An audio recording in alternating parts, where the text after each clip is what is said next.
Bisa ditampilkan slide. Oh, ini ada pertanyaan dari Indirawati Sanyoto.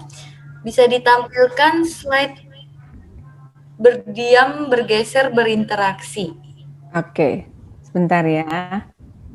Mau di screen cap kah? Ini kita.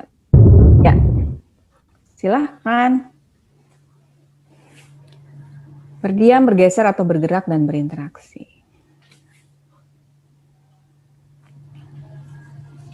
Ya, boleh. Indira, udah ditampilkan? Ada yang ingin dipertanyakan mungkin? Boleh tanya langsung? Oh iya, boleh, Ibu. Oh ya, terima kasih sekali Ibu Vera, penjelasannya memang sangat-sangat luar biasa bagus. Boleh ini, apa yang menjadi petanda gitu kalau seorang anak ini ada permasalahan apa ya, permasalahan di mental atau ya sampai apa sih, belum bisa dikatakan sakit ya. Maksudnya ada pengaruh di mentalnya selama sekolah di masa pandemi ini. Tandanya itu apa? Oke. Saya langsung jawab, Kak Deska? Boleh, Ibu. Oke, terima kasih Bu Indira. Ya.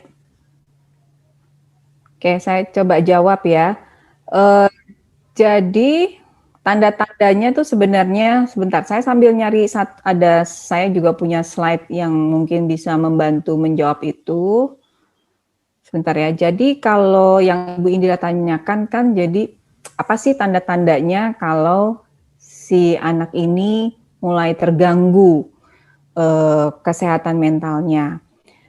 Jadi sebetulnya sangat mudah dideteksi ya, kalau misalnya kita seorang dewasa yang sekitar anak juga jeli mengamati adanya perubahan yang drastis. Perubahan yang drastis itu biasanya ada di pola makan dan pola tidur gitu. Jadi kalau makan, katakanlah ya, kalau makan sih di masa pandemi ini tuh jadinya memang banyak ya anak-anak ya. Tapi ada anak-anak yang dia pagi tuh nggak makan, kayak klien saya tuh ada beberapa kayak gini Bu. Jadi pagi tuh mereka nggak makan gitu ya, baru makan tuh lewat di atas jam 12 siang, makan, udah habis itu nggak makan lagi tuh sampai itu. Jadi tiba-tiba seperti itu pola makannya berubah, jadi pola makannya berubah. Terus pola tidur berubah, ada yang tidur terus seharian, ada yang nggak tidur-tidur. Klien saya tuh ada yang biasa dia baru bisa tidur tuh jam 2 pagi ke atas, sementara jam 6 dia harus bangun untuk sekolah, ya tentu saja nggak kebangun, itu baru bangun jam 12 siang gitu. Jadi dia udah berapa bulan nggak ikut sekolah online. Oke, nah ini juga ada beberapa, ini coba saya tampilkan di slide ya. Ini termasuk tadi yang nulis jawab Menti di depan tentang kalau ada yang galau, mungkin bisa langsung cek ke sini. Nah, ini kalau galau itu kan bahasa anak gaul ya Bu, gitu ya. Jadi saya pakai di sini. Jadi ini kira-kira ciri-cirinya seperti ini ya, mulai gelisah, cemas, sering mengeluh, ada perubahan pola makan dan tidur, mudah tersinggung, di mana sebelumnya hal ini nggak ada. Ya, jadi ada perubahan perilaku seperti ini, sering melamun, murung, menyendiri. Terus kalau anak-anak sekarang yang remaja kan udah punya sosmed tuh, biasanya mereka menunjukkan kegalauannya mereka di sosial media. Gitu, seperti ada klien saya, orang tuanya tahu anaknya mau bunuh diri itu dari IG story gitu. Oke, nah kalau sudah berikutnya nih saya kasih yang ini, Ibu. Nah, ini juga ada gejala-gejala seperti ini yang mungkin bisa diwaspadai kalau ini sudah berlangsung lebih dari 2 minggu. Nah, mungkin bisa segera dikonsultasikan.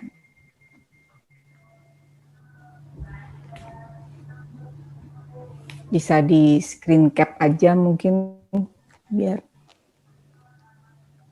Ya, sudah. Gitu? Ya. Oke, begitu Bu Indira, semoga menjawab ya. Jadi penanganannya dengan pendekatan secara ini secara pribadi begitu, tidak menyalahkan begitu, atau bagaimana? Iya, langkah pertama sih memang didekati, diajak bicara, ada apa, kenapa dia berubah, kenapa kok kamu tiba-tiba sekarang sering murung. Yang harus kita tahan adalah kalau orang tua tuh punya banyak tukang kan ya Bu, punya banyak tukang. Ada tukang masak, tukang antar jemput ya, guru gitu ya, tukang ngajarin, dan ada tukang nasehat. Nah, si tukang nasehat ini harus disuruh antri paling belakang dulu gitu. Yang harus ada di depan adalah pendengar. Jadi ada apa udah dengerin aja apa yang dia rasakan, apa yang bikin dia susah gitu ya. Kalau memang belum mau cerita ya kita mesti sabar gitu ya, mesti sabar, nanti di lain waktu ulangi lagi. Tapi kalau memang sudah ada apa ya perilaku yang menyakiti diri sendiri gitu ya, atau menyakiti orang lain, kalau misalnya memang kewalahan bisa langsung dikonsultasikan ke ahlinya gitu. Gitu. Terkadang dengan hanya apa ya, anak merasa bahwa dia didengarkan, dia diterima apa yang dia dirasakan dan dihargai gitu ya. Misalnya dia bilang, iya aku soalnya jenuh banget nih, aku stres, banyak tugas dan sebagainya gitu ya. Terus kita bilang, iya, misalnya mama kalau jadi kamu juga pasti stres. Itu aja sudah apa ya, angin segar buat anak bahwa dia merasa dipahami. Gitu. Hindari dengan bilang, ya kan itu tugas. Nanti kalau kamu nggak ngerjain nilai kamu gimana, bla bla bla bla gitu. Nah, udah deh. Habis itu anaknya nggak mau diajak ngomong lagi besok-besok. Ya, Gitu, ya, Bu. ya betul. Nah, baik, terima kasih banyak. Sama-sama Ibu.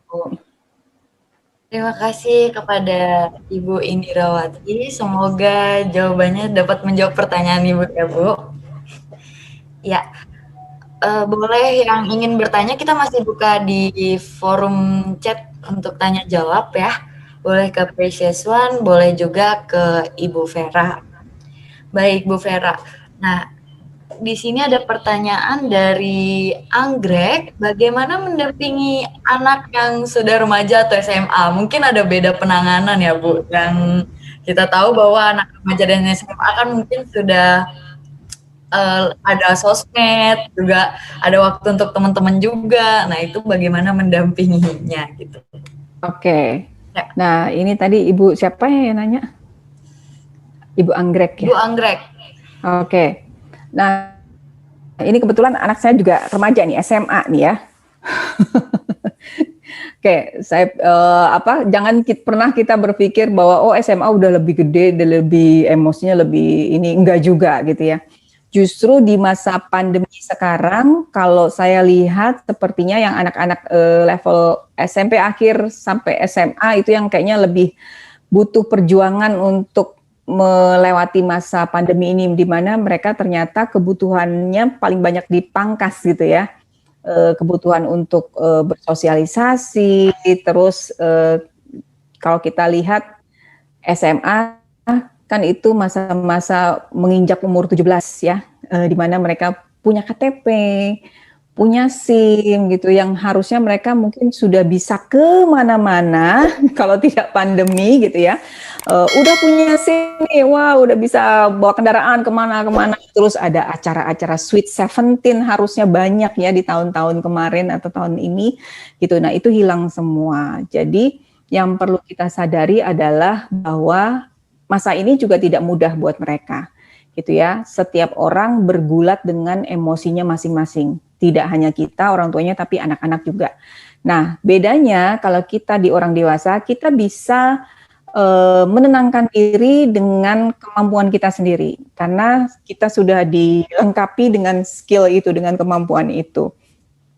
Nah, ini ada hubungannya dengan cara kerja otak juga sih gitu ya.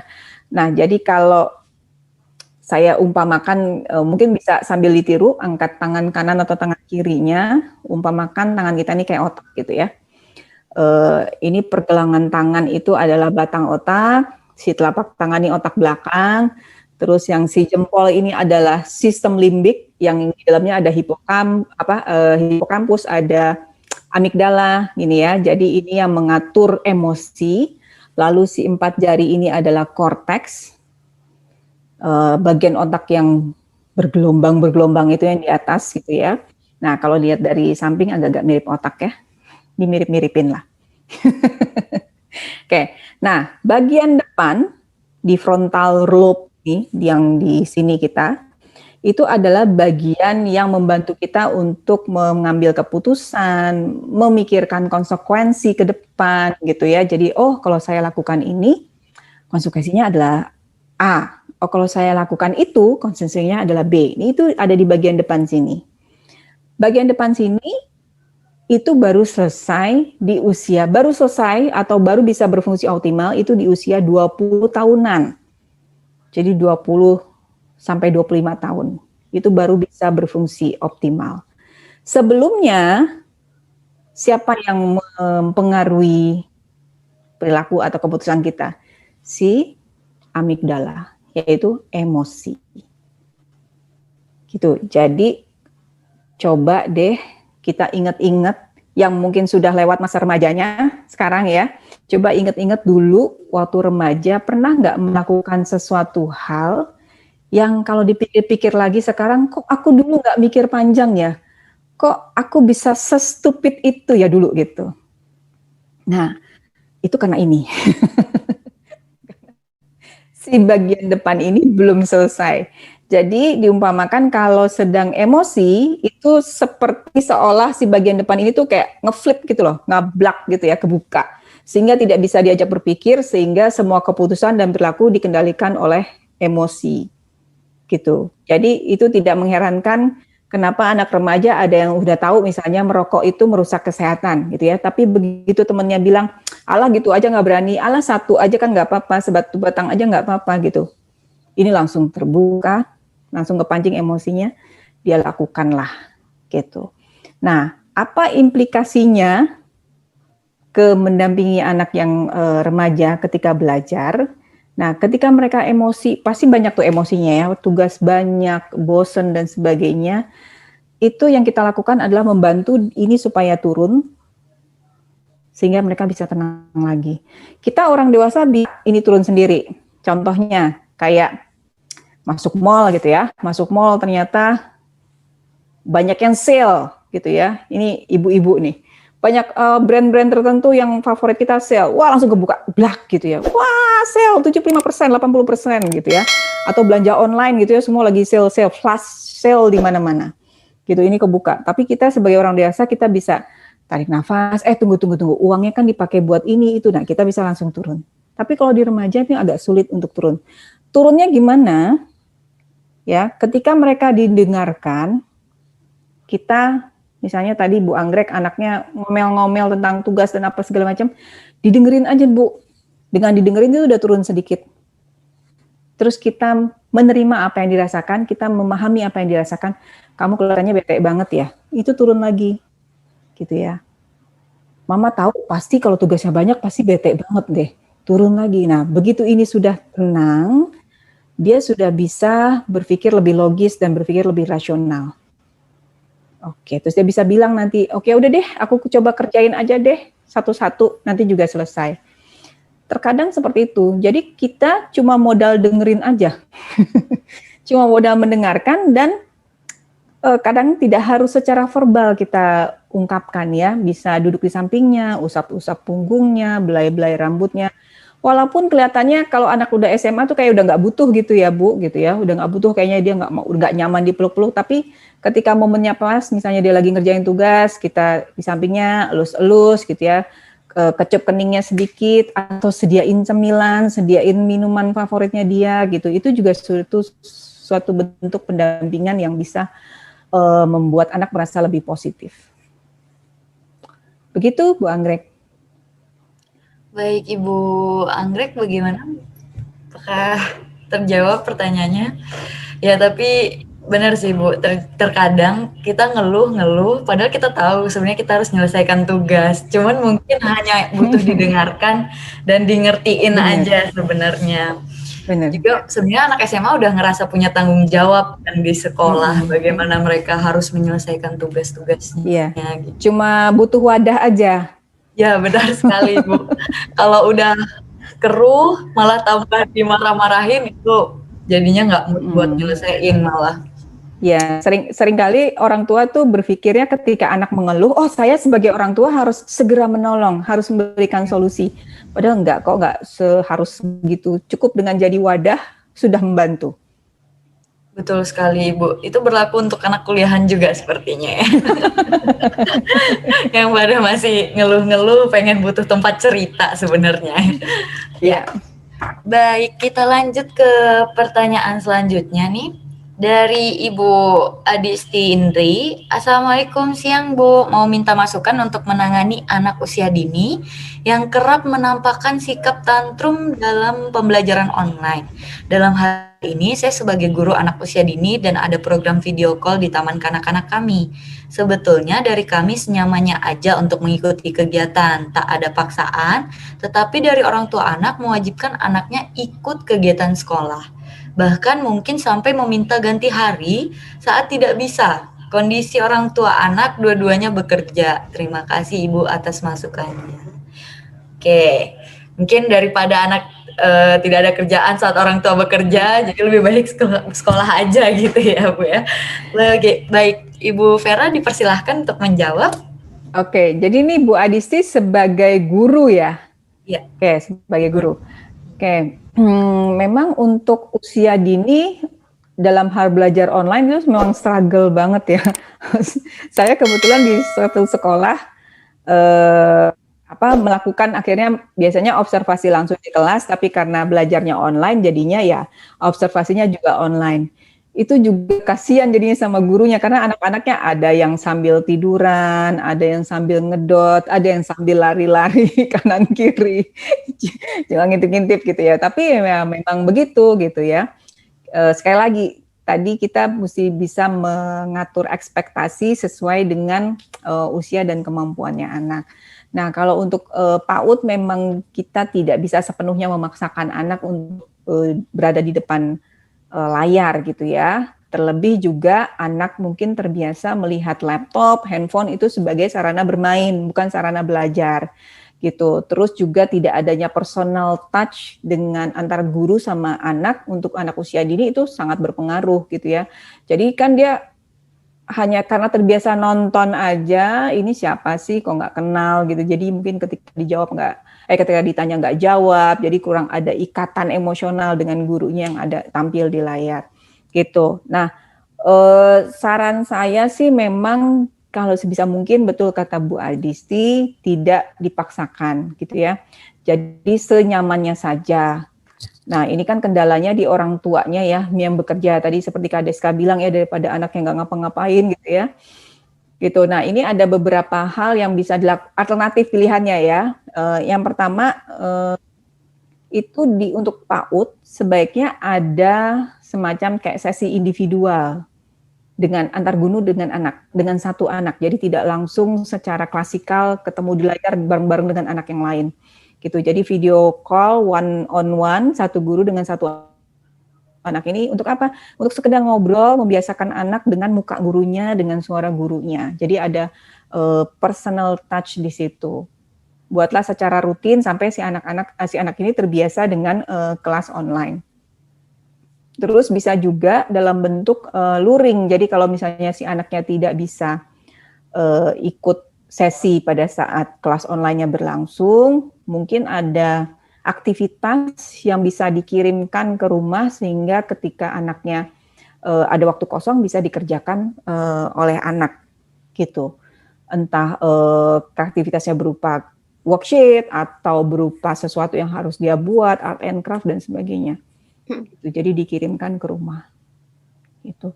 Nah, tapi mungkin juga orang tuanya perlu pencerahan ya bahwa tidak bisa dipaksakan gitu, karena sekali lagi yang penting adalah kesehatan mental anak. Begitu. Ya, terima kasih Bu Vera atas jawabannya, semoga menjawab untuk Ibu Adisti. Ya sebenarnya saya juga pernah dengar oleh seorang psikolog, tapi saya lupa siapa. Sebenarnya yang beradaptasi di masa pandemi kayak sekarang ini ya anak-anak sebenarnya yang lebih berjuang, karena mereka benar-benar tidak bertemu teman-teman, terus juga guru-guru yang asing dan tidak ada chemistry emosional mungkin ya kalau lewat layar laptop masing-masing. Jadi sebenarnya ya itu balik lagi ya orang tua yang harus mengerti juga di rumah bagaimana mendampingi anak sekali lagi. Tidak bisa dipaksakan. Kalau kuliahan mungkin sudah terbiasa dalam perkuliahan daring ya, atau juga e-learning, tapi kan banyak juga anak-anak yang baru masuk sekolah SD, itu juga beradaptasinya sulit, masih sulit gitu. Betul, jadi memang mereka pengorbanannya sebetulnya paling banyak. Jadi kalau Bapak Ibu di sini punya anak yang sudah hampir setahun ini survive baik-baik saja, wah itu apresiasi buat anak-anaknya.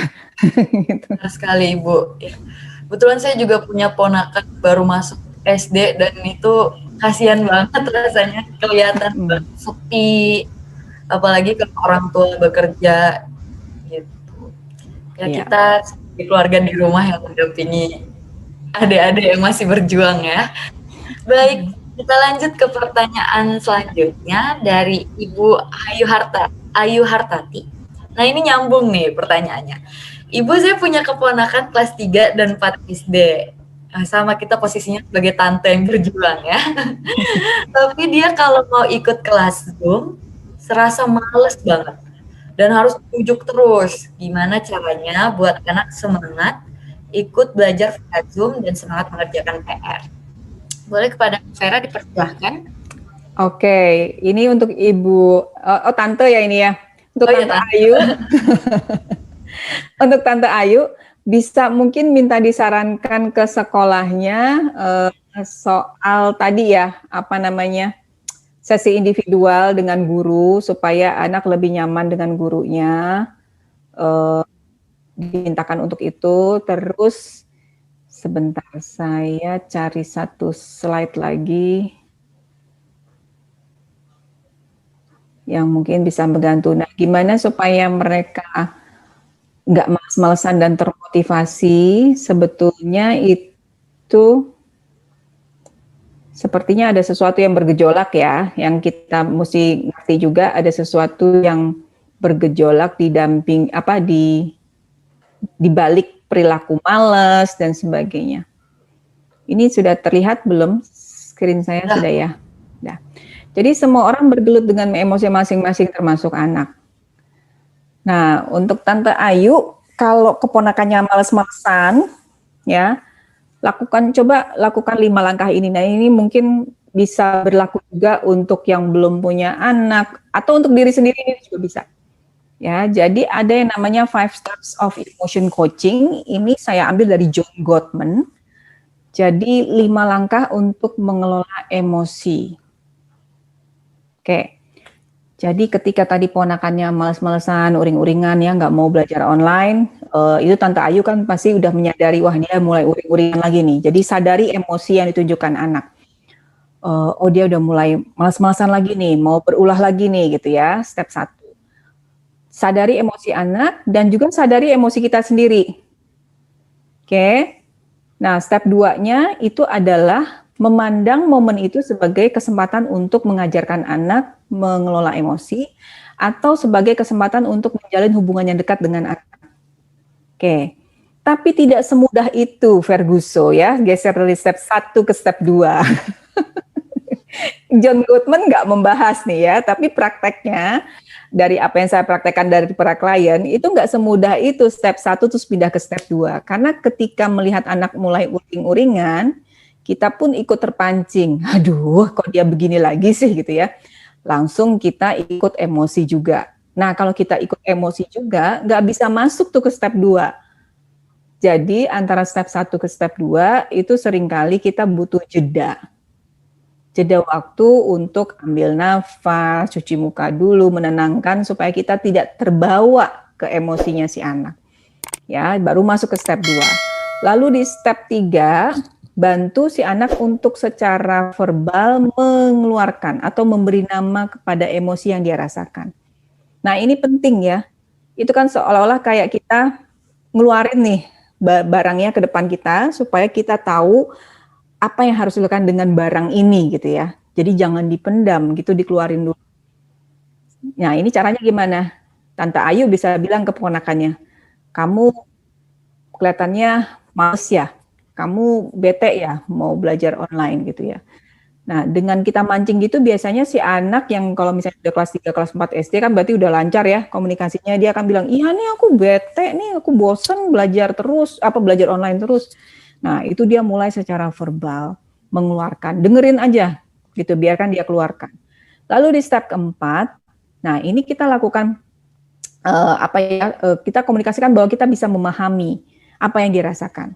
Gitu. Iya, Tante Ayu pasti kalau menjadi kamu juga akan bosen gitu ya, belajar melihat laptop terus gitu ya, pasti akan capek dan bosen juga gitu. Jadi tunjukkan bahwa kita paham bahwa apa yang dia rasakan itu tidak salah, bisa dipahami gitu. Nah, ingat tadi rumusnya si otak tadi, begitu udah di step 3 dan 4, jadi step 3 dan 4-nya bisa agak lama ya gitu ya, nanti dia bisa turun nih si prefrontal cortex-nya.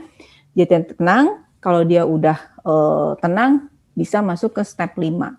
Nah, di step 5-nya baru kita diskusikan tentang batasan-batasannya apa dan bagaimana pemecahan masalahnya. Misalnya, iya Tante tahu kamu bete nggak mau ikut belajar online. Tapi kan ini memang harus gitu ya, kita masukin batasannya gitu. Tapi kan kalau misalnya kamu memang bete, kamu nggak boleh terus banting-banting handphonenya, misalnya gitu. Kita langsung masuk ke set limits-nya.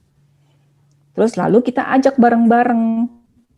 Nggak harus solusinya dari kita kok. Gitu ya. Tapi ini ditemukan bersama dengan anak. Kita ajak bareng-bareng, oke, sekarang gimana caranya supaya kamu lebih semangat atau lebih mau belajar online? Atau gimana caranya supaya kamu mau ngerjain PR, apa yang bisa kita lakukan, apa yang Tante bisa bantu, gitu. Nah, itu diskusi di step kelima. Oke, di awal-awal memang agak sulit karena kita terbiasa dengan hal ini, tapi ingat tadi prinsip si huruf I, it's difficult but doable. Ini sulit tapi ini bisa dilakukan. Begitu. Mudah-mudahan menjawab ya, Tante Ayu. Baik, terima kasih Bu Vera. Tapi sebenarnya reward dan punishment itu bisa ditetapkan nggak sih Bu selama pembelajaran daring ini supaya mungkin anak bisa tahu batasan dan mungkin bisa lebih semangat lagi kalau dikasih reward gitu. Oke, ya. Kalau saya sih lebih suka bicara soal konsekuensi gitu. Okay. Jadi, nah konsekuensi ini juga bisa disepakati sama anak. Misalnya tentang batasan penggunaan gadget ya. Oke, kamu boleh mainnya 1 jam. Kalau lebih dari 1 jam, misalnya jadi molor 1,5 jam, berarti konsekuensinya adalah jatah besok berkurang 1/2 jam. Jadi kamu besok cuma punya waktu 30 menit. Jadi konsekuensinya seperti itu aja gitu ya. Terus kalau reward misalnya bisa berlaku sebaliknya, kalau hari ini cuma kepake mainnya misalnya 1 jam 45 menit, berarti masih ada bonus 15 menit buat besok. Seperti itu aja, jadi nggak usah menciptakan hal baru sih gitu. Tapi kalau misalnya mau dikasih reward kecil-kecil boleh aja. Kalau hari ini kamu nggak nangis ikut belajar online-nya, mau duduk dengerin gurunya di depan layar, nanti habis itu kita main di halaman ya, atau nanti mama bikinkan sesuatu ya, itu boleh aja. Tapi tidak perlu menambah-nambah punishment karena udah susah ya. Hidupnya anak-anak udah susah, nggak usah ditambahkan kecemasan lagi dengan adanya punishment gitu. Ya, terima kasih Bu Vera. Ini masih ada yang bertanya dari Ibu Anggrek tadi. Makasih penjelasannya. Boleh tidak orang tua mendengarkan sambil mengerjakan tugas yang lain nih, atau fokus hanya mendengarkan saja? Boleh dijawab langsung Ibu Vera? Ibu Anggrek mau nggak kalau lagi ngomong gitu terus saya gini aja ke bawah aja sambil ngerjain lain. Coba bayangin kalau kita lagi cerita tuh si orang yang dengerinnya sambil ngeliatin gadget atau sambil masak atau sambil nggak bisa. Apalagi sama anak-anak gitu ya, harus fokus. drop everything, duduk di samping, terus ya eye levelnya sejajar gitu, itu sangat berarti buat anak. Kalau nggak bisa di saat itu juga dilakukan, kita bisa bilang sama anak, boleh mama selesaiin jawab email satu, ini aja boleh ya, habis itu nanti kita ngobrol. Nah itu akan lebih baik. Anak akan lebih merasa lebih dihargai seperti itu.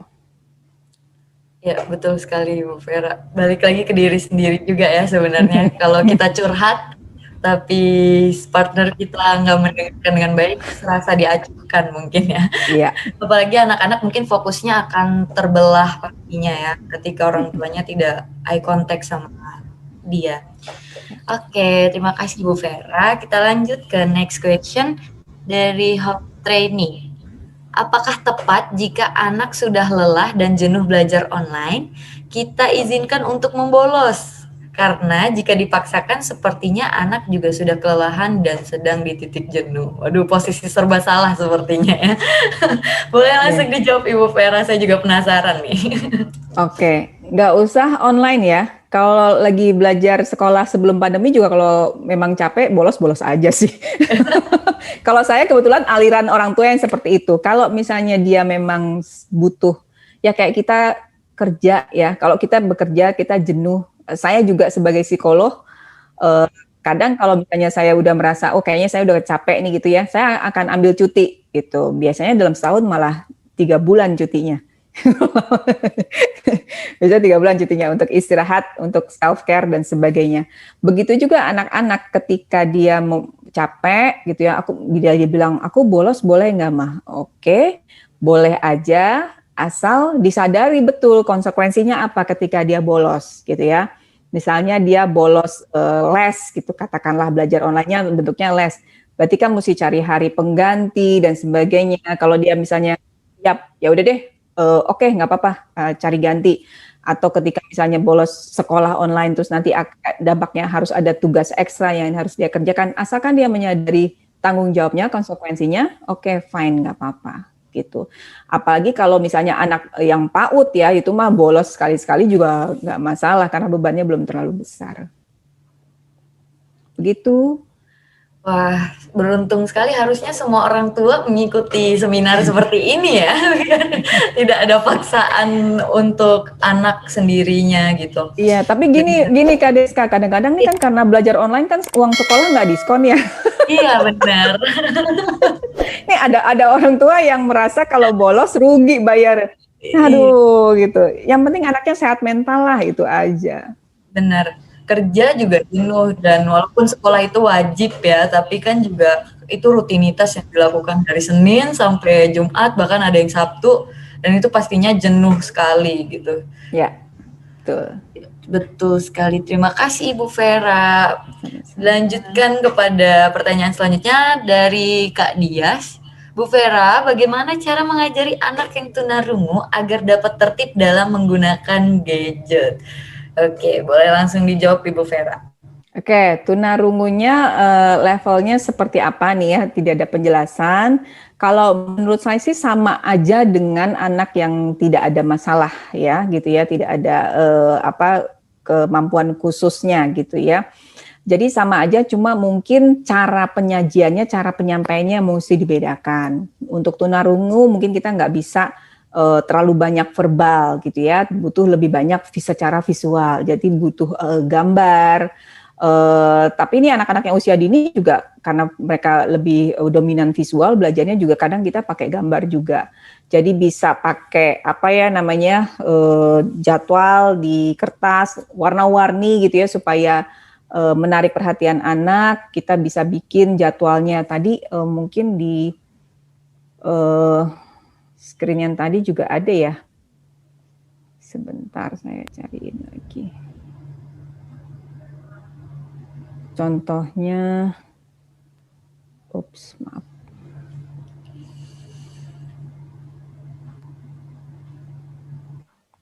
Yang seperti ini, ya kalau anak-anak yang belum ngerti jam bisa seperti ini. Pagi, nih ada gambarnya. Pagi tuh dia ngapain, siang ngapain, malam ngapain.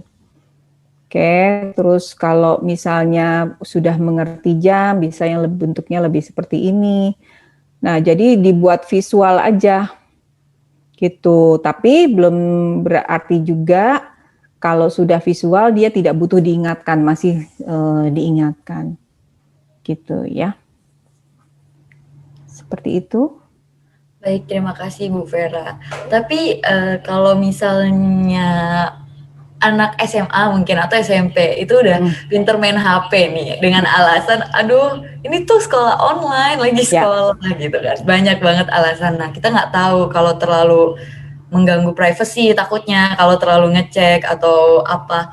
Nah itu bagaimana Bu Vera menyikapi seperti itu? Oke, kalau gini, kalau tentang gadget ya, kalau sampai usia SD itu kan maksimalnya 1-2 jam di luar kepentingan belajar, gitu ya. Jadi di luar kepentingan belajar online itu 1-2 jam tuh yang dia buat main dan sebagainya per hari, gitu. Kalau bisa sih kurang dari itu. Nah untuk remaja sebetulnya nggak ada batasan fixnya, gitu ya, karena memang kebutuhannya udah berbeda. Gitu ya, mereka butuh untuk grup line lah, apalah gitu ya, untuk diskusi kelompok sama teman-temannya gitu. Terus juga butuh berinteraksi sama teman-teman lewat sosmed gitu. Nah, tapi ada hal-hal yang tidak boleh dilanggar lah istilahnya untuk pengaturan waktu di remaja ini. 1, jam istirahat itu nggak boleh diganggu-gugat gitu. Jadi pengaturan interaksi dengan gadgetnya diatur sedemikian rupa, tapi tidak dengan catatan tidak boleh mengganggu waktu tidur. Jadi waktu tidur untuk anak remaja usia 13-18 itu yang dianjurkan adalah 8-10 jam tidur malam. Jadi ya minimal 7 jam lah gitu ya. Jadi ada di plot tuh waktu 7 jam yang tidak boleh diutak-atik. Oke, tidak boleh mengganggu waktu tidur. Tidak boleh mengganggu waktu makan. Jadi makan harus tetap 3 kali sehari. Sarapan, siang, dan malam. Gitu. Ini remaja-remaja yang datang yang konsultasi ke saya, ke tempat praktek, yang pertama dibetulin ini dulu nih pasti wajib. Jadi tidurnya, makannya dibetulin dulu. Oke, terus tidak boleh mengganggu waktu olahraga. Jadi harus ada waktu olahraga rutin. Ya tadi paling enggak 30 menit sehari. Terus tidak mengganggu waktu untuk berinteraksi sama keluarga. Tidak mengganggu juga waktu untuk beribadah. Jadi kita plotkan waktu-waktu yang memang aktivitasnya wajib dan bagus, baik dampaknya positif untuk dia. Nah nanti sisa waktunya, nah itu buat si gadget tadi. Oke, berarti kita tetap menjaga privasinya dengan kebutuhannya sendiri, tapi kita mempunyai kesepakatan nih, waktu-waktu tertentu yang tidak bisa diganggu-gugat ya. Jangan sambil ngumpul keluarga main HP, lupa makan, lupa minum, itu yang bahaya ya sepertinya. Oke, kita lanjut lagi ke pertanyaan selanjutnya. Dari Kak Satria Widayanto. Anak zaman sekarang terkadang lebih melek teknologi daripada kita yang lebih tua. Dan terkadang ada beberapa fitur aplikasi online meeting yang terkadang bisa mereka manfaatkan untuk bercanda atau ngerjain gurunya. Waduh, bahaya ya. Bahkan kadang bisa buat absensi semu agar dikira standby di online. Padahal anaknya ada tapi mungkin main game atau hal lain yang tidak bisa kita ketahui. Pertanyaannya, bagaimana menanamkan kedisiplinan pada si anak agar mau mengikuti kegiatan belajar mengajar online dengan benar dan fokus? Kasusnya kayaknya ke remaja ya ini ya, karena udah lebih melek seperti itu, bisa absen semu ya. Jangan salah Kak Deska, waktu saya observasi itu anak TK kan ya gitu ya. Dia udah bisa loh, untuk kemampuan anak TK ya. Jadi kameranya tuh dia geser kemana gitu. Dia alihkan, dia geser atau enggak dikeatasin, jadi yang kelihatan langit-langit gitu, sementara dia ngapain gitu. Jadi level TK pun udah ada. Terus manipulasinya udah ada dalam bentuk seperti itu ya. Iya, mungkin dulu juga yang di awal-awal pandemi kan sempat ada ini kan keluar meme tuh yang di layarnya tulisannya loading terus gitu kan, padahal itu foto. Gitu. Terus banyak yang pakai alasan kamera saya off ya karena mengganggu koneksi lah apalah gitu, bisa-bisanya mereka aja gitu. Jadi ada yang pakai, kalau anak saya juga suka gitu tuh, kalau lagi males dia pakai foto freeze. Jadi dia lagi video gitu. freeze. Kalau guru kan nggak bisa cek satu-satu ya, anaknya banyak lu, pokoknya oh dia ada, padahal itu freeze gitu. Nah sebetulnya kalau udah ini remaja ya, kita bisa terap pakai yang si 5 steps tadi tuh, yang 5 of emotion coachingnya itu satu gitu ya. Jadi di step 5-nya kita bisa ngomongin tentang iya tapi kan kamu perlu nih belajar, kamu tetap perlu belajar, tetap perlu untuk mengisi masa pandemi ini dengan sesuatu yang bermanfaat yang kayak gitulah gitu. Tapi si 5 itu ingat tadi mesti diolah semua tuh stepnya, nggak bisa lompat dari 1 langsung ke 5, nggak bisa. Harus ada pengolahan itu terutama di step 3 dan 4-nya. Itu. Terus juga kalau saya sih melihat perlunya ya, perlunya tadi koneksi individual, personal touch antar guru sama satu persatu murid gitu. Di sekolah anak saya yang kecil kebetulan di sekolahnya ada tuh program seperti itu dan menurut saya sih akan sangat baik ya kalau semua sekolah bisa menerapkan hal ini juga. Jadi mereka bikin jadwal video call dari satu guru ke satu anak murid gitu. Jadi ada jadwalnya, setiap anak mendapatkan jatah yang sama secara rutin. Untuk ini aja, untuk ngobrol, menjaga personal touch-nya gitu, sehingga anak lebih mengenal gurunya, gurunya juga lebih mengenal anaknya, gitu. Sehingga ada ikatan emosional yang bisa menarik anak untuk dia mau stay di situ. Oke. Gitu. Ya, terima kasih Ibu. Jadi tetap ada harus chemistry emosional ya untuk meningkatkan lagi apa sih yang anak wajib lakukan gitu.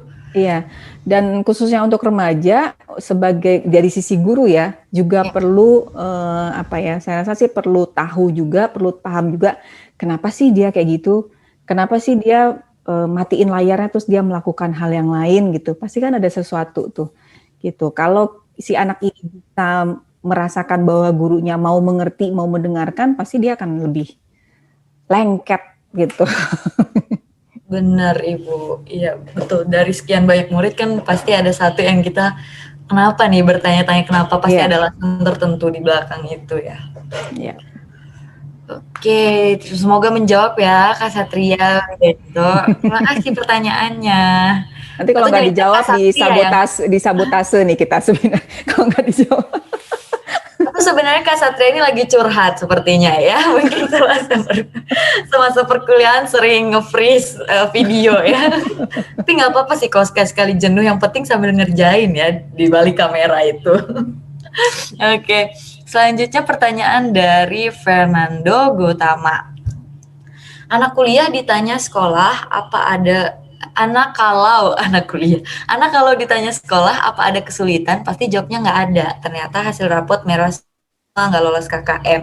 Apa yang bisa orang tua lakukan untuk membuat anak terbuka ketika mendapati kesulitan di pelajaran? Oke, ini tipikal anak yang tertutup ya. Tapi coba dulu dicek sosial medianya. Mungkin di situ bisa menemukan jawaban sepertinya ya. Kadang ke orang tua atau keluarga bisa tertutup, Bu. Tapi mungkin ke teman-temannya atau ke sosmed dia bisa jadi dirinya sendiri juga gitu kan. Oke, langsung dijawab boleh Ibu Vera? Iya. Jadi kalau misalnya ya di sosial media dia bisa terbuka, ke teman-temannya bisa terbuka, ke orang tuanya enggak, ya berarti ayo ada blockingnya di mana gitu ya.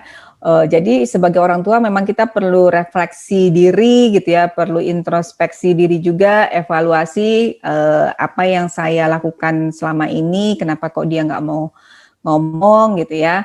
Apakah karena memang kita kurang menyediakan waktu ya, apakah karena kita cenderung cepat emosional dengan apa yang disampaikan anak gitu ya.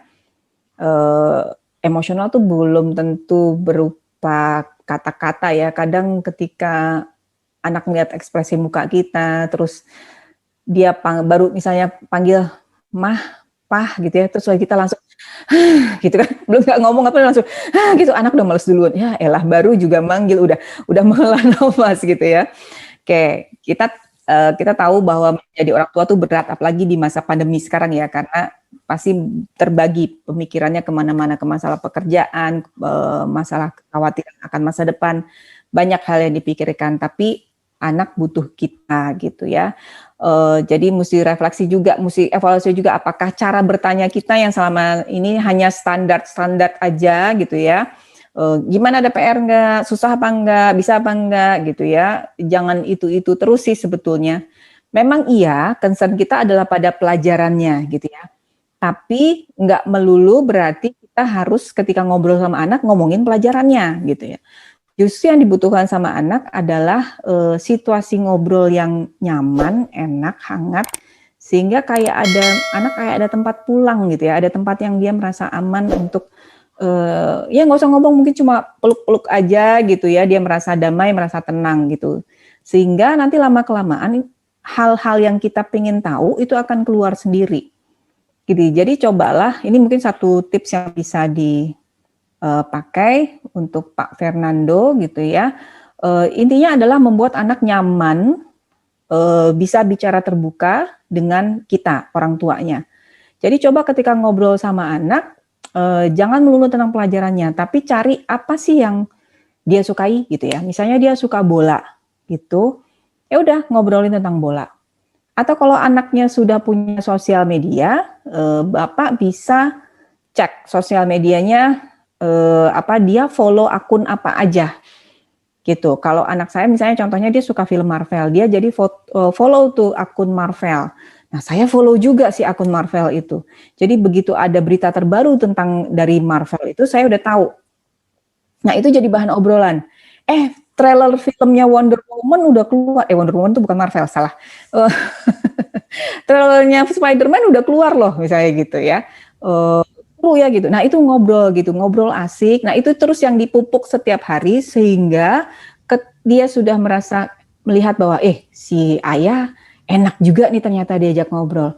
Orangnya asik juga, nggak galak ternyata, nggak angker ternyata gitu ya. Sehingga nanti hal-hal yang tadi yang kita mau tahu itu akan dengan mudah anak ungkapkan ke kita gitu.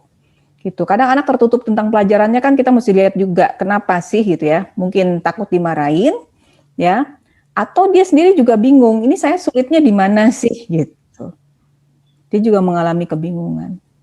Betul Ibu, terkadang juga mungkin anak-anak takut memulai, jadi juga perlunya peran orang tua untuk bertanya lebih duluan gitu ya, supaya anak mulai terbuka gitu. Atau juga mungkin ada rekam jejak di kepalanya, kalau misalnya jujur ini bakal ada terjadi sesuatu, entah orang tua kecewa atau marah, dan bentuk-bentuk hal yang mereka ingat itu yang bikin jadi males cerita sepertinya ya.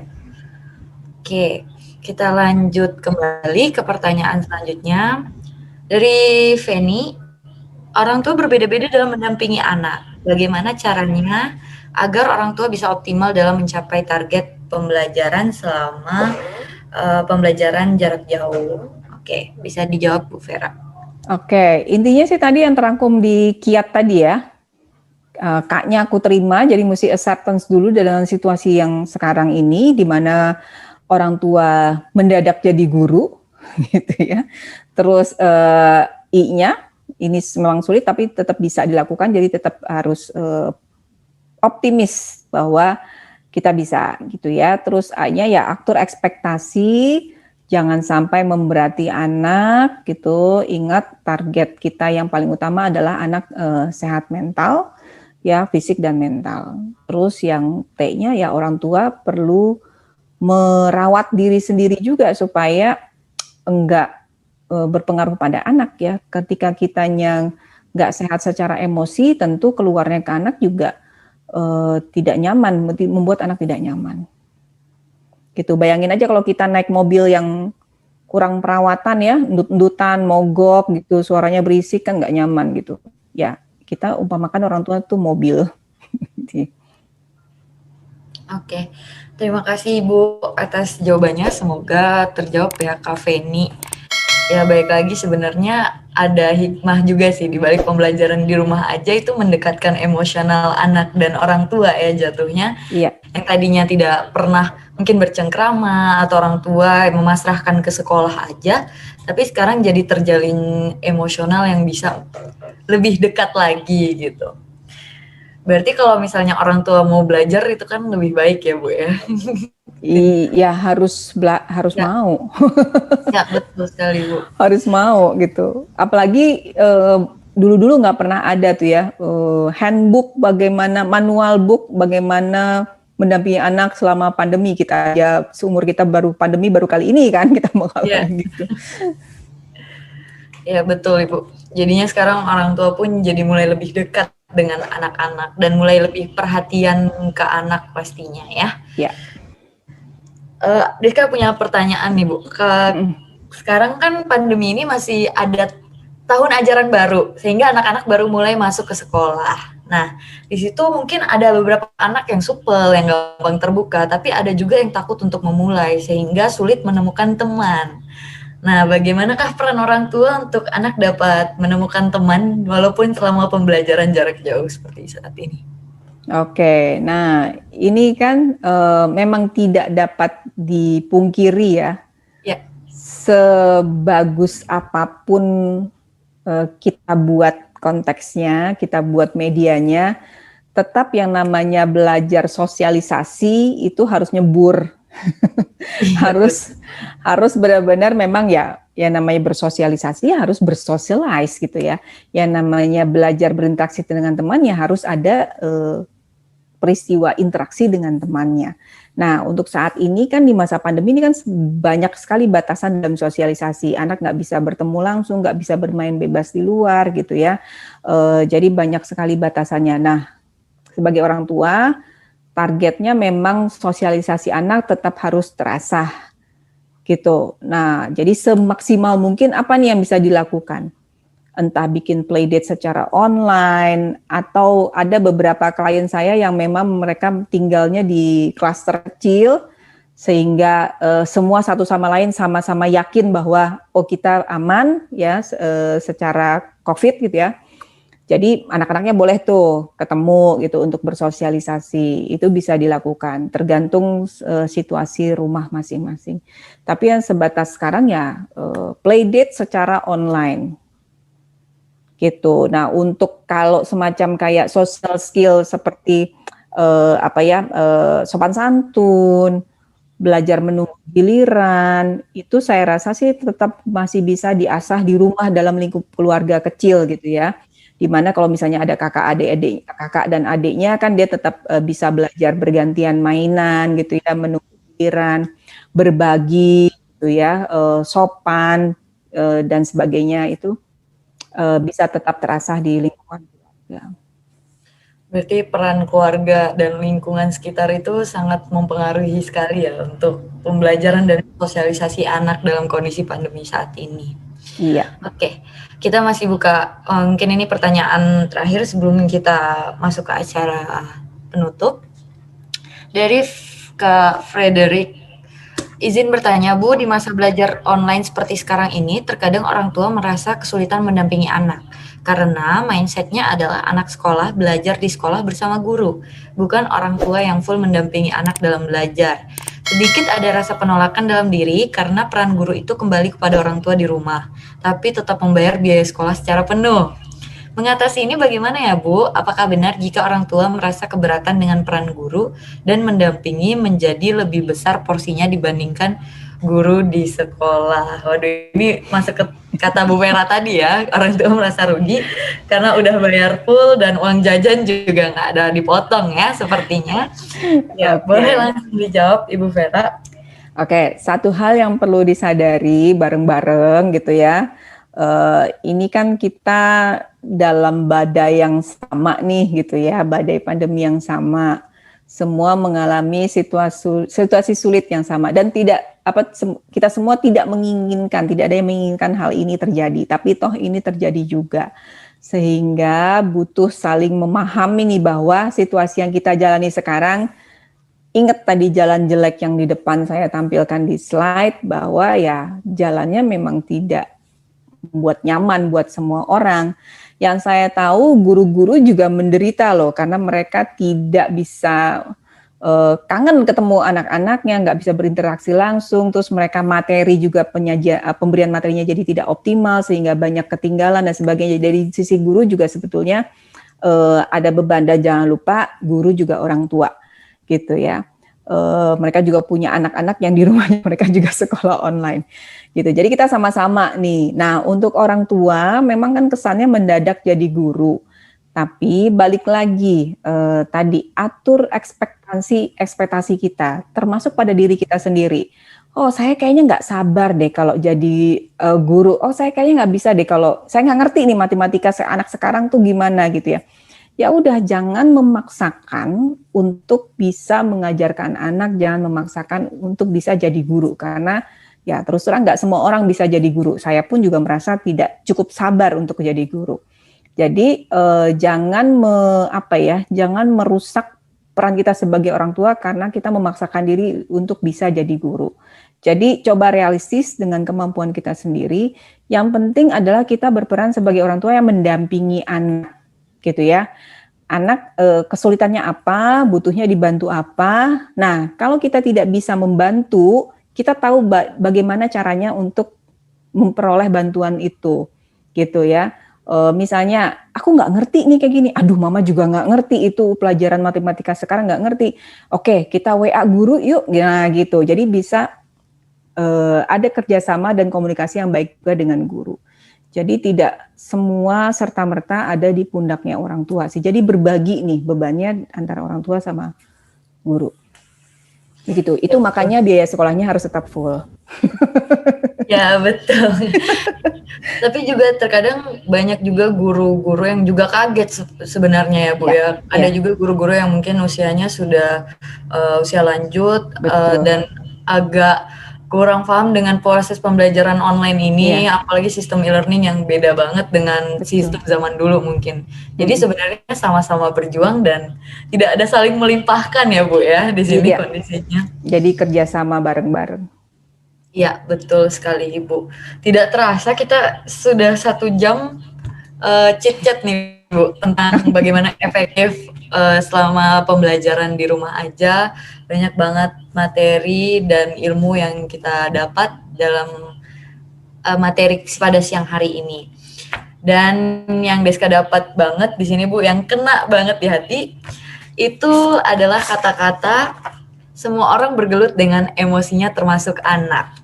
Nah, itu bagus banget sih buat diingat. Kadang kita terlalu menuntut dan melimpahkan kewajiban sepenuhnya ke anak untuk nilai, untuk kewajiban sekolah, tapi ternyata kita juga harus mengerti, mendengarkan anak gitu. Yang menjadi wadah untuk tempat cerita berkeluh kesah anak itu hal yang penting di masa pandemi saat ini. Dan menurunkan ekspektasi pastinya ya, Bu. Iya, betul. Dan juga gangguan atau masalah mental itu dapat ditekan dengan bantuan ibu atau dukungan semua keluarga. Jadi sebenarnya peran aktif seluruh anggota keluarga, tante, adik, ibu, kakak, kita sama-sama berjuang bagaimana anak tetap sehat mental. Agar ketika udah masanya mereka bangkit lagi, sekolah lagi, mereka dalam kondisi yang sehat mental dan tetap semangat gitu ya, Bu. Ya. Jadi siap untuk menghadapi hari baru di sekolah. Oke, ya itu kesimpulan yang dapat kita tarik bersama dan banyak yang sudah kita dapat dari materi pada siang hari ini. Sebelum kita tutup, mari kita foto bersama terlebih dahulu agar dapat mengabadikan momen kita pada siang hari ini. Boleh di on cam kan dulu, biar terkenang nih webinar kita pada siang hari ini ya, Kak. Oke. Ya, nanti yang nggak on cam bisa menyusul. Oke ya, pose pertama, pose bebas. Ya, 1, 2, 3. Oke. Satu kali lagi, yang ikut gaya Precious One, I love you. Oh ya, ya. I love you. 1, 2, 3. Oke. Oke, terima kasih Kak Satria. Ya, kita juga akan melanjutkan ke acara selanjutnya, yaitu evaluasi menti nih. Nah, boleh kepada panitia untuk mengirimkan link ke grup. Oke, sudah ada linknya. Kita pengen tahu nih, apa sih yang teman-teman dapatkan selama webinar siang hari ini? Pertama nih pertanyaan, apa pesan dan kesan Anda terhadap webinar ini? Ayo, Sabtu siang menggapai ilmu ya di webinar yang harusnya tidur siang, tapi kita ikut webinar demi mendapatkan ilmu yang berharga sekali pastinya. Boleh diklik linknya di grup chat dan kita bakal lihat bareng-bareng apa sih pesan dan kesan teman-teman selama webinar. Boleh dilihat linknya di grup chat dan kalian bisa tulis di situ. Oke, sudah mulai muncul. Sangat menarik dan relate banget dengan kondisi saat ini. Iya, betul sekali ya. Termasuk kita yang anak kuliahan juga ngerasanya, wow, dapet banget maknanya. Keren banget, apalagi buat calon mama dan papa. Waduh, udah ada calonnya belum nih? Ngomong calon ya. Lanjut lagi, menambah ilmu. Keren. Pastinya dong, seminar itu menambah ilmu ya. Terima kasih banyak semua materi baik dari Bu Vera maupun Precious One. Acara ini bagus sekali, bisa dilanjutkan kesempatan lain dengan promosi lebih luas karena hampir semua orang menghadapi hal yang sama. Ya amin, semoga next kita bisa bertemu lagi di acara-acara selanjutnya ya, karena materinya sangat kena banget sih. Webinar yang cukup menarik, saya mendapat banyak ilmu yang materinya sangat relate dengan kondisi sekarang ini. Alhamdulillah ya, pada dapat ilmu yang bermakna sekali sepertinya. Penjelasan dan ilmu yang bagus untuk kondisi pandemi saat ini. Bermanfaat dan menambah pengetahuan cara menghadapi anak saat belajar online. Bagus banget, IO-nya keren, wow. Iya benar, panitianya keren-keren nih, makanya acaranya keren ya. Menarik sekali, keren banget membantu orang tua yang mendampingi anaknya belajar, bener. Jadi abis ini nggak ada alasan untuk marah-marah ke anak ya, diterapkan nih ilmu-ilmunya. Gimana caranya supaya anak tetap sehat mental. Masih ada lagi yang ingin menarik sekali, walaupun kita merasa kita bisa hidup solitude, ternyata tidak bisa. Manusia butuh sentuhan fisik dan relasi dengan orang lain. Oke, menarik ya, banyak banget pesan dan kesan yang didapat dari webinar kita pada siang hari ini. Itu ada yang jadi pengen membangun keluarga tuh. Iya Ibu, udah pada mau cari calon ya. Padahal lagi pusing-pusing untuk mengajari anak, tapi malah udah siap banget sepertinya. Habis ini. Oke, udah. Kita lanjut ke link selanjutnya. Coba, apa masih ada Kak Dia? Ya banyak banget ilmu yang kita dapat pastinya ya. Dan jangan lupa juga kita terapkan. Biasanya kakak-kakak dan tante ini nih yang sering emosi menghadapi adiknya yang kewalahan ya. Oke, boleh diisi lagi. Ada link baru lagi untuk ngisi menti di kolom chat. Kita bisa baca sama-sama nanti. Boleh diisi. Topik apa yang menurut Anda menarik untuk webinar selanjutnya? Nah, karena tadi ada yang bilang sebaiknya promosinya ditingkatin, Kak, karena menarik sekali ini, gitu. Nah, kita mau ngadain webinar lagi, kira-kira temanya apa nih? Boleh usulan tema ya. Mengenali cara belajar anak bagi orang tua agar dapat mendampingi anak dengan benar dan tepat. Ya betul sekali sih, kadang juga anak ada yang lewat verbal, ada yang kinestetik. Kesehatan mental di era pandemi, wow. Ini sepertinya udah mulai ada yang ngerasa terganggu nih mentalnya karena pandemi saat ini ya. Boleh banget tuh webinar, saya juga pengen ikutan jadinya. Tentang bagaimana meningkatkan semangat juang pada diri sendiri, ya. Ketahuilah hatimu terlebih dahulu sehingga tidak menyakiti hati orang lain. Ini boleh nih buat panitia di screenshot buat next webinar ya kan. Ini menarik banget sih teman-teman idenya. Pengembangan karir step by step bagi para mahasiswa. Ya penting banget sih itu. Cara meningkatkan kemampuan anak menganalisa konsekuensi jangka panjang. Wow, sejauh ini keren-keren semua loh temanya. Ide-ide teman-teman. Cara menumbuhkan ide kreatif anak untuk berkarya dari rumah.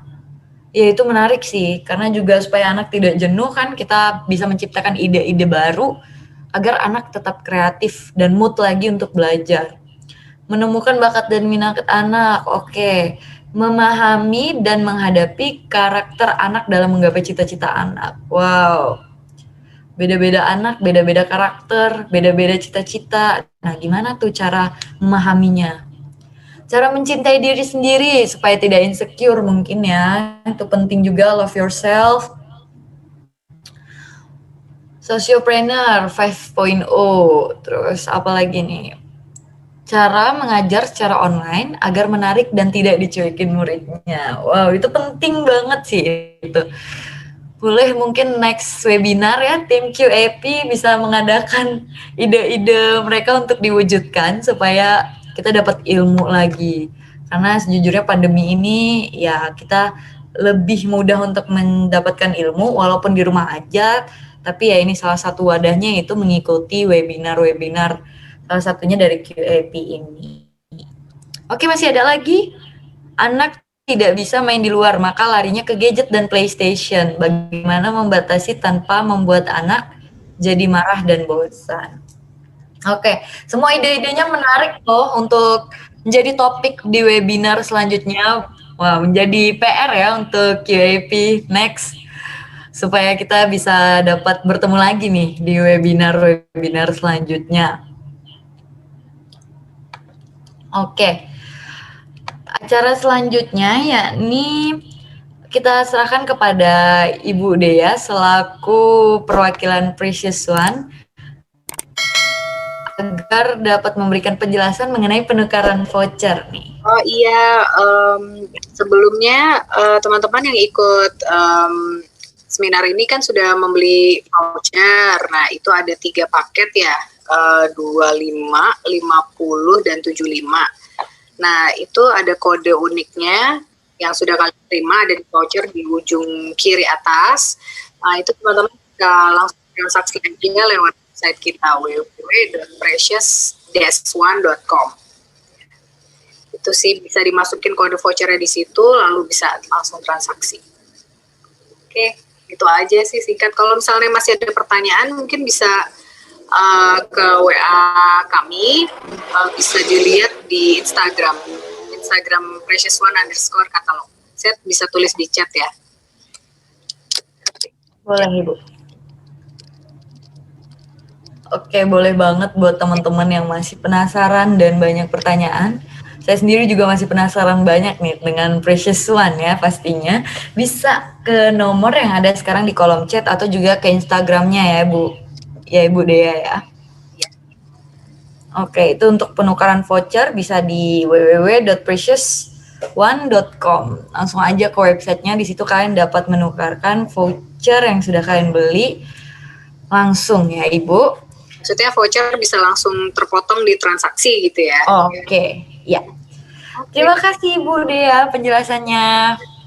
Dan terima kasih sudah menyempatkan waktu kepada Ibu Vera, Ibu Dea sudah menyempatkan waktunya di siang hari ini untuk mengikuti acara webinar pada siang hari ini, dan juga kepada peserta sudah menyisihkan waktunya untuk belajar bareng kita di sini. Semoga acara kita pada siang hari ini dapat bermanfaat pastinya, dan semoga kita dapat mengaplikasikan secara langsung kepada anak-anak kita, anak sekitar kita, adik, keluarga, dan juga dapat diaplikasikan pastinya ya. Terima kasih juga kepada Kak Vera, ilmunya sangat bermakna sekali, sangat berharga. Dan semoga dapat bertemu di lain waktu kepada teman-teman, Kak Dea, Ibu Vera, semoga kita dapat bertemu di lain hari. Dan juga tak lupa kepada panitia yang sudah bekerja keras untuk terciptanya acara keren pada siang hari ini. Terima kasih teman-teman semuanya. Selamat siang, salam sejahtera untuk kita semua. Tapi sebelum mengakhiri, karena tadi dimulai dengan doa, mari kita menutup acara siang hari ini dengan doa bersama menurut kepercayaan dan keyakinan kita masing-masing. Berdoa dimulai. Amin ya Rabbal Alamin. Berdoa selesai. Alhamdulillah acara kita berjalan lancar, sinyal lancar walaupun tadi sempat tersendat ya. Terima kasih sekali lagi kepada teman-teman yang sudah hadir di acara webinar pada siang hari ini dan sampai jumpa di acara webinar selanjutnya. Bye-bye. Oke, terima kasih semuanya. Terima kasih Creepy. Thank you for watching our video. Don't forget to like, comment, and subscribe.